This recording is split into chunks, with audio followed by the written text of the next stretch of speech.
just 2 weeks ago. Today, he called for Farage to be removed as the leader of the Reform Party in Britain.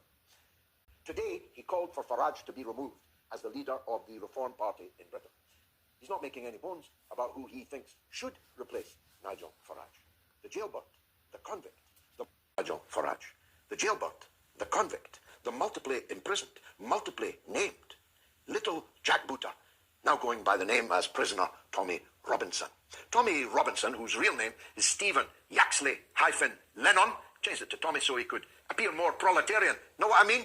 Has been arrested in Canada as an illegal immigrant, is funded by the Israel lobby in the United States and in Britain, and whose sole purpose is to whip up dangerous currents of hatred against Britain's Muslim population. Although again, I stress this point. The kind of people who follow Tommy Robinson and now Elon Musk don't know the difference between a Pakistani and a Bangladeshi or an Indian. Sikhs in turbans are regularly beaten up by the brown shirts under the power of these gauleiters because, hey, they look like Muslims, don't they? The hatred of Tommy Robinson for Muslims is, however, very long established. He's in prison now, not for blowing any whistles, not for highlighting any rape gangs. He's in prison because he falsely accused a tiny little Syrian refugee boy, a schoolboy, of heinous crimes, which turned out to be the very opposite of the truth.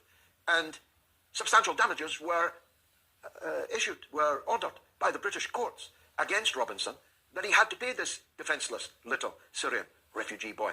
And he didn't pay it. He went bankrupt. And then he repeated, not once, but multiple times, exactly the false allegations that he had made against this little boy and had been found guilty of defamation over.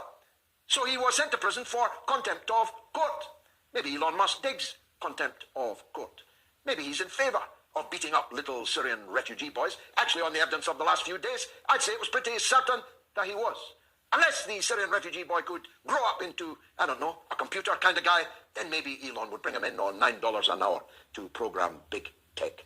Now, Elon Musk's call for Farage to be removed as the leader of reform after a dazzlingly successful period for Farage is a very considerable setback. It has split, as one of Robinson's supporters said on Twitter, our movement. The truth be told, our movement, their movement are one and the same. Musk and Robinson and Farage are merely cheeks of the same arse. Their movement of racial exclusivism, Zionism, their movement of hatred of the other, unless it's a $9 an hour, Indian in Silicon Valley, are the surf that they intend to wave. They intend to surf all the way to power.